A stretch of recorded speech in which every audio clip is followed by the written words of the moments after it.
Nassau County Executive Bruce Blakeman invites you to mark 1 year since Hamas attacked Israel on October 7th. Join us as we come together this Monday, October 7th at 6 p.m. at the Harry Chapin Lakeside Theater in Eisenhower Park. Let's stand together in solidarity with Israel and those held hostage Monday, October 7th, 6 p.m. at Eisenhower Park. For more information, visit nassaucountiny.gov. You're commuting home with Katz and Cosby. Now, here's John Catsimatidis and Rita Cosby on 77 WABC. And joining us now is John Fund, the great political guru, also wrote a powerful column in National Review, has a book out called Stealing Elections, too. John, we were just talking about how people, especially in like some of the rural areas, like in North Carolina, where they've been devastated, how are they going to vote? I know you're big into also the mail-in votes. How is that all going to work? They're devastated. Well, certainly mail disruptions in North Carolina and Georgia are going to continue for weeks. But, people can always vote in person. That's how we used to do it. It was called Election Day. And by then, 4 weeks from now, the roads will be clear and people will be able to find their school or their church or their civic center where they can vote. Let's hope that's the case. Now, you were talking also, John, at the great Committee to Unleash Prosperity dinner about the difficulty. No, they with changed the name. The official name now is Unleash Prosperity. Oh, forget the committee, right? Okay, so no committee, just the Unleash Prosperity. Why waste your time with extra words? Catsimatidis is our honorary chairman. Honorary chairman. You know why honorary? I didn't know I was sitting next to the honorary chairman. You know why honorary? I'm not a college graduate. All right, but I think he qualifies, don't you think, Steve? I think it's a good choice for honorary chairman. So on the Unleash Prosperity dinner there, you spoke about the fact about mail-in votes and just how the media is sort of dismissing these concerns over election integrity.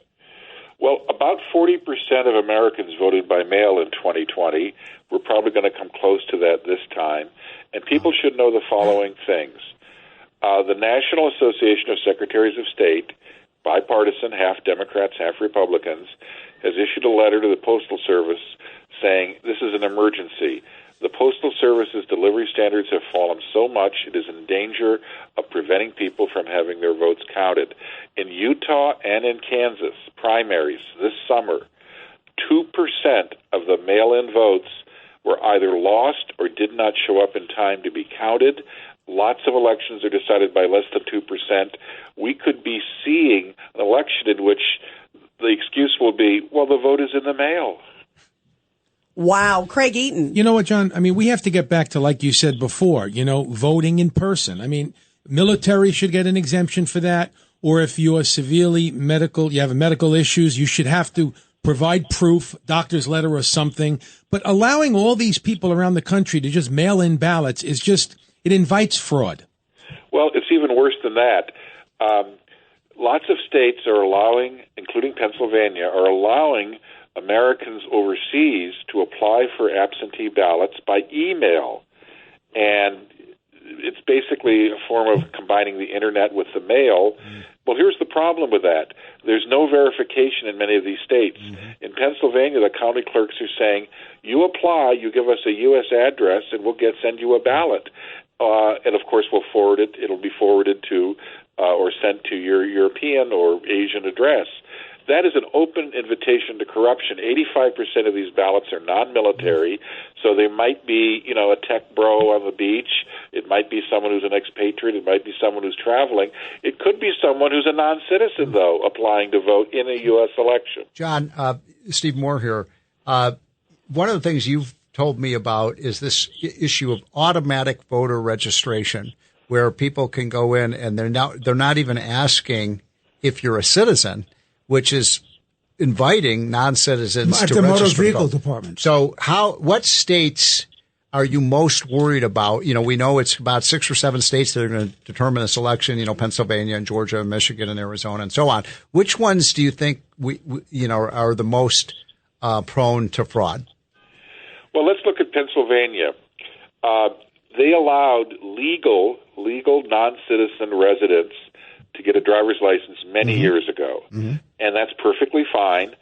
But what happened is for 20 years, people would go into the DMV if they were a legal non-citizen and get their driver's license renewed, and they would be asked on a screen, do you want to register to vote? There would be no mention of citizenship. Wow. So for 20 years, people were being fooled or not fully understanding what it meant because, you ask you, do you want to register to vote? Well, if they asked me to register to vote, I guess it's okay. So they registered. And it was only caught through a technicality, an accident, and a few years ago, the Secretary of State in Pennsylvania had to resign in disgrace because he apparently was running this system. So the best estimates of our State Department, because they matched citizenship records with the registration records, is there are 100,000 people in Pennsylvania who are non-citizens who are on the voter registration rolls, and some of them have voted. Now, the state of Pennsylvania is denying access to the records so we can find out exactly who these people are, find out exactly how they got on the registration rolls, and to allow people to alert them. Can't you do a FOIA request for that information? This is a lawsuit that has been going on for 6 years by the Public Interest Legal Foundation. And here's the problem. The Third Circuit Court of Appeals, the highest federal appeals court, finally heard the case in September, but they're probably not going to issue an opinion until after the election. So after the election, we may learn that a whole bunch of non-citizens may have voted, and Pennsylvania may be very close, but of course by then it will be too late. John Fudd, the other question was, we had Carrie Lake in the studio the other day, and there's 98,000 votes of non-citizens possibly, or non-defined citizens in Arizona. And what happens there? Because the Supreme Court of Arizona says, leave them alone. Well, actually, not the Supreme Court of Arizona, just the Chief Justice. That was a decision he made on his own without consulting any of his colleagues.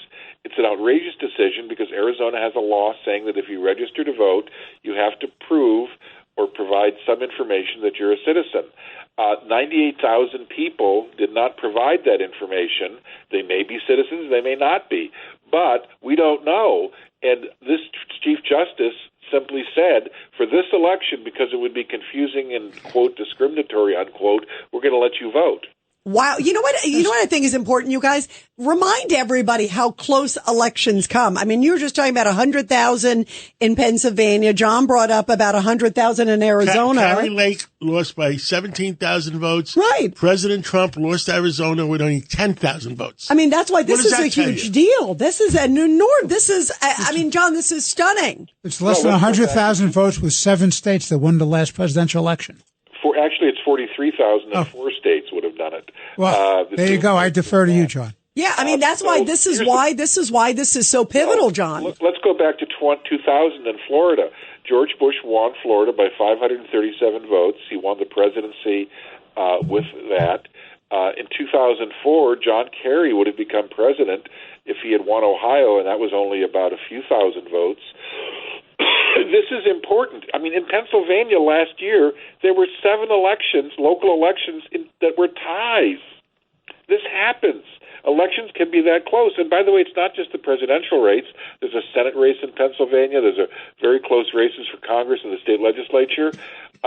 Look, I'm not saying there's going to be illegal voting, but our guardrails against it are falling down. The Pennsylvania Supreme Court has still not had a final ruling on whether or not ballots that are mailed and arrive after the election can be counted if they don't even have a postmark. We still don't have a resolution on that. Yeah. So anything can happen in these states at the last minute, and the voters will never be consulted, but the voters will be affected by the results. John, it's Richard Weinberg again. And let me remind everybody, 4 years ago, the Pennsylvania Supreme Court superseded the legislation, the state legislation that deals with elections in terms of when they accept ballots. And the fact of the matter is the Supreme Court of the United States refused to take that case up.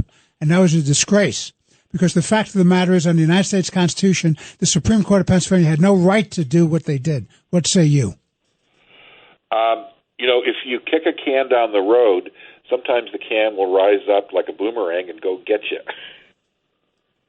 Yeah. I mean, great point. I mean, it is stunning, John, when I'm hearing all this. I just have a question because I think everybody out there is saying, what can citizens do? Is there anything that can be done? Like we're seeing in different states, like we had Glenn Youngkin on, and he was saying in his state, he can clean up the voter rolls if the will is at the top. Glenn Youngkin has removed 6,900 non-citizens from the voter registration rolls. Some of them also had voted in previous elections. So it goes state by state. I think here's the real issue. For 20 years, the states have gotten federal money to improve their election machines and their systems. In exchange for that, they promised the federal government, we will clean up our voter rolls. But many states, mostly blue states like New York and New Jersey and other states like that, haven't done that. We need to have a president and a Justice Department that will say, no more federal money for anything unless you clean up your voter registration rolls, and this time we mean it, and we'll sue you if you don't. One sue? I mean, that could take 6 years in Pennsylvania. Well, there can be a fast track rocket docket for Yep. court cases, and presidents of the Justice Department. We all believe one citizen. Where those are filed. We all believe, John, one citizen, one vote. But it's citizens. It's citizens. Well, remember, New York City wanted to change that. Mayor Adams signed a law that was later thrown out in court that would have given every alien resident in New York City, of which there are 750,000, as long as they're there 30 days, local election. Right, So 30 days. Rid of citizenship as a prerequisite for voting is all over the country. The left wants non-citizens to vote, and they're going to try every which way but loose to let them do it, because there's no enforcement of it. Right now, if a non-citizen wants to vote, there's almost nothing to stop them. Wow, that is really frightening. Wow, very eye-opening. John Fun, thank you. John. O'Reilly. Need a little help? O'Reilly Auto Parts can help. Need advice? We've got advice. No matter what you need, we have thousands of professional parts people doing their part to make sure you have it. Exceptional customer service. Just one part that makes O'Reilly stand apart. The professional parts people. O'Reilly Auto Parts.